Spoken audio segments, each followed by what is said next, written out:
member for Lyme. Thank you, Mr Deputy Speaker. Mr Deputy Speaker, this legislation is well overdue.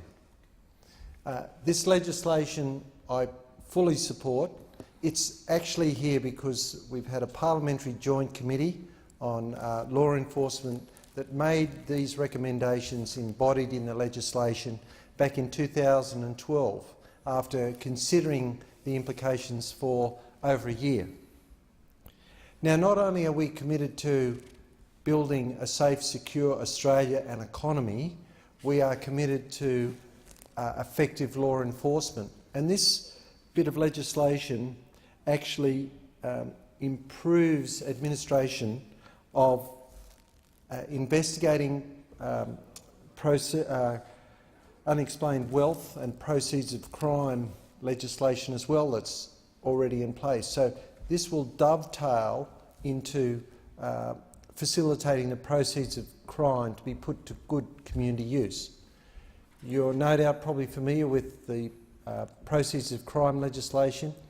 Has funded a lot of crime preventing and crime tackling programs such as our closed circuit TV initiative, which is being rolled out across a lot of electorates around the country.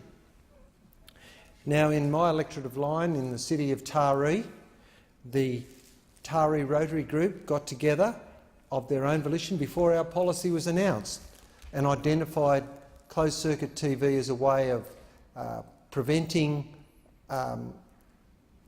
local crime in the CBD, as well as recording crime, so they can subsequently use in prosecution.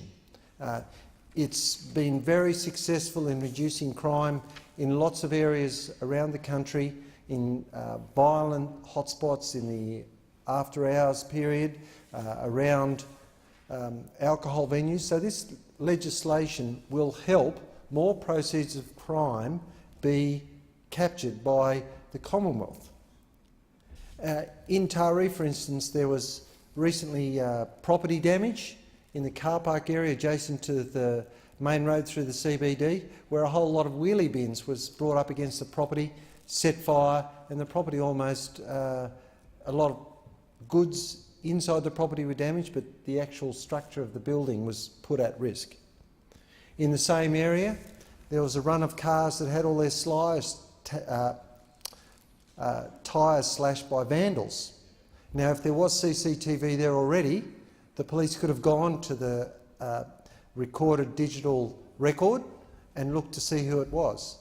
So this will not only help prevent crime in these areas, it will help the police prosecute and capture the villains of violent crime and property crime, vandalism and similar things. Now, at the other end of my electorate in Port Macquarie, unfortunately and with great shock, we woke a few mornings ago to violent crime in the main street of Port Macquarie.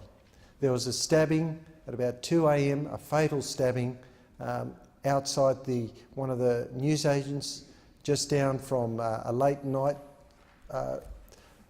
entertainment quarter. And I just reflected on CCTV, how helpful it would have been in a crime situation like that. So, Mr Deputy Speaker, back to this legislation. Now, the amendment to the crimes legislation will facilitate capturing the proceeds of crime because a lot of it manifests as unexplained wealth out of the blue. It's not a trivial amount of money. Organised crime in this country has billions of dollars running through it.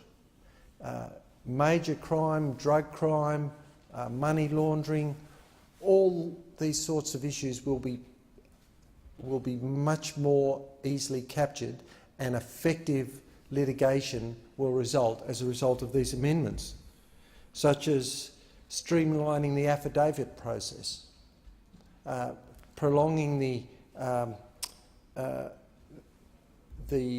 orders of explanation so that the actual litigation can occur. allowing search warrants to seize the evidence to prove it, that the proceeds of crime are unexplained, and it prevents people who receive an order to come and make an explanation of their unexplained wealth, can't get out of it by just simply not turning up. Now, these are they seem simple, common sense responses to a legal situation that has arisen, and that's why I support it, because it will make the job of our law courts and our AFP and the Australian Crime Commission much more effective.